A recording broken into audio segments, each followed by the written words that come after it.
Օրբելի եղբայրների տուն թանգարան Պոակը կդադարի որպես առանձին հաստատություն գործել։ Այն կդառնա Հայաստանի պատմության թանգարանի մասնաճյուղը։ Թանգարանի լուծարման մասին լուրը մարդիկ սրերով են ընդունել։ Շատերը մտահոգված են, որ մշակութային օջախը կարող է կորցնել իր ինքնուրույնությունը, իսկ Օրբելի եղբայրների գիտական ժառանգությունը երկրորդ պլան կմղվի։ Թանգարանի տնօրենի պաշտոնակատարը ժամին հայտնեց, որ որոշման հետ կապված իրենց դիրքորոշումն է բացասական։ Դեմ են կառավարության որոշմանը։ Բանավոր կերպով է մեզ ներկայացվել, որ կարգավիճակի փոփոխություն պիտի լինի, եւ մենք ներկայացրել ենք մեր դիրքորոշումը, որ մենք իհարկե համաձայն չենք, բայց արդեն որոշումը կյանքի է կոչվել։ Կարծում եմ, որ եթե ԿԳՄՍ-ն գտելա, որ ճիշտը դա է եւ թանգարանը ավելի դրանից պետքա շահի միայն, դե ժամանակը ցույց կտա արդեն։ Թանգարան ինքնատիպ տեղ է, այստեղ ներկայացված է 3 նշանավոր գիտնականների՝ Ռուբեն, Հովսեփ եւ Լևոն Օրբելիների կյանքն ու գործունեությունը։ Իշխանությունները հայտարարում են, թե միավորումը կօգնի թանգարանին զարգանալ, բայց մասնագետները հակառակն են պնդում։ Թանգարանը հետընթաց կապրի։ Կառավարման արդյունավետության առումով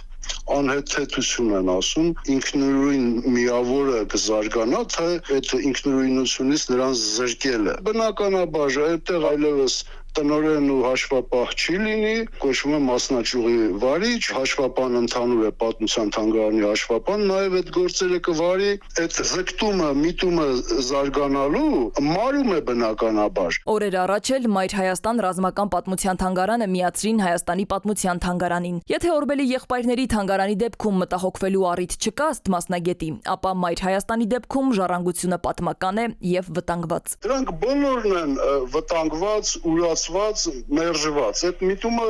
կա, մենք շատ լավ տեսնում ենք։ Մայր Հայաստանը դա մեր ռազմական ներուժն է ներկայացնում։ Սա էլ մի ոլորտ է, որը սրանց աշկի գրողն է։ Դա չի խրախուսվում։ Վերջին անգամ դուք երբ եք լսել Զորավար Անդրանիկի, Գարեգին Նժդեի կամ Մոնթեի անունը։ Այդ տեսակ թանգարան է Մայր Հայաստանը, առավելապես երկրորդ աշխարհամարտին նվիրված, այսինքն այդ ռազմական ներուժը